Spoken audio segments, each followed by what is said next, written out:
जीवन में संघर्ष बहुत जरूरी है। एक किसान अपने एक बड़ी सी जमीन पर खेती करता था, लेकिन हर वर्ष की तरह कभी बाढ़ तो कभी सूखा, कभी ज्यादा धूप। इनकी वजह से कुछ न कुछ थोड़ी बहुत फसल उसकी बर्बाद हो जाती थी। इस बात से तंग होकर वह इस बार भी खेती कर रहा था और तभी अचानक बहुत तेजी से बारिश होने लगी।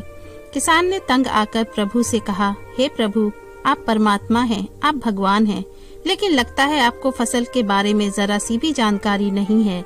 मेरी आपसे प्रार्थना है, बस एक बार मुझे मौका दीजिए। मैं जैसा चाहूँ वैसा मौसम हो, फिर आप देखिएगा मैं कैसे अन्न का ढेरों भंडार खड़ा कर दूंगा और ढेर सारे भंडार अन्न से भरे रहेंगे। भगवान मुस्कुराए और बोले, ठीक है, जैसा तुम चाहते हो वैसा ही होगा। मौसम तुम्हारे अनुरूप होगा, मैं जरा सा भी दखल नहीं दूंगा। किसान बड़ा खुश हुआ और खुशी खुशी में उसने अगले साल गेहूं की खेती बोई। जैसे ही गेहूं की फसल उसने बोई तो मौसम उसके अनुरूप रहा। जब धूप चाहा, जब पानी चाहा, उसके वैसे ही अनुरूप पानी मिला। न ज्यादा बारिश न ज्यादा आंधी तूफान उसने आने ही नहीं दिया। ऐसे ही समय बीतता गया और समय जैसे ही निरंतर बढ़ने लगा, फसल बढ़ी और किसान की खुशी भी बढ़ती गई। एक समय आया जब फसल पूरी तरह से पक गई और किसान अपने आप को बहुत ज्यादा खुश महसूस कर रहा था, क्योंकि उसने ऐसी खेती तो आज तक नहीं की थी। अब उसने सोचा कि फसल काटने की बारी आ गई है, इसलिए किसान बड़ी खुशी खुशी अपने खेत में गया फसल काटने के लिए। और जैसे ही वह फसल काटने बैठा, वह अपना सीना और सर पकड़कर बैठ गया। जब उसने देखा कि फसल के अंदर यह जो गेहूं की बालियां लगी हुई हैं, इनके अंदर एक भी दाना नहीं है। उसने गेहूं की सभी बालियां चेक की, लेकिन उन बालियों के अंदर एक भी दाना नहीं था।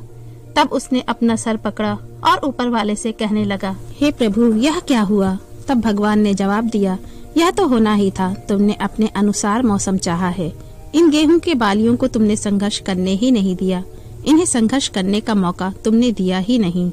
यह गेहूं की जो बालियां हैं, जब एक प्रकार से आंधियां आती हैं, बारिश आती हैं, तेज धूप आती है, तो यह अपने संघर्ष से, अपने तप से, अपने बल से खड़े रहते हैं। उनके अपने आप में जितनी शक्ति होती है, यह अपने आप को बचाने में, अपने जीवन को बचाने में झोंक देते हैं और उन्हीं शक्ति की वजह से ही इनके अंदर दाना पैदा होते हैं, अनाज पैदा होते हैं, लेकिन तुमने इन्हें मौका ही नहीं दिया। दोस्तों, इस छोटी सी कहानी से हमें बहुत बड़ी सीख मिलती है कि अगर सोने को भी आभूषण बनाना होता है तो उसे सबसे पहले आग और फिर हथौड़े से और फिर निरंतर कई तपस्याओं से, संघर्ष से गुजरना पड़ता है। तब जाकर वह आभूषण बनते हैं, तब जाकर उसकी मूल्यता, उसकी असली सुंदरता लोगों के सामने आती है। इस कहानी से हमें यही सीख मिलती है कि अगर हमें जिंदगी में आगे बढ़ना है तो हमें चुनौतियों का सामना करना पड़ेगा।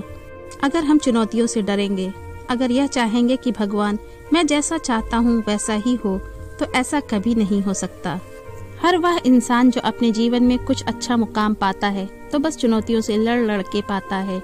आप भी अपने जीवन में चुनौतियों से डटकर सामना करना सीखिए, क्योंकि जब मेहनत करेंगे, चुनौतियों से लड़ेंगे, तो आप इतने मजबूत बन जाएंगे कि आप अपने लक्ष्य को बड़ी आसानी से प्राप्त कर सकेंगे। हमारी ये कहानी आपको कैसी लगी, प्लीज हमें कमेंट करके जरूर बताइए और मेरे चैनल को लाइक और सब्सक्राइब करना मत भूलिए। धन्यवाद।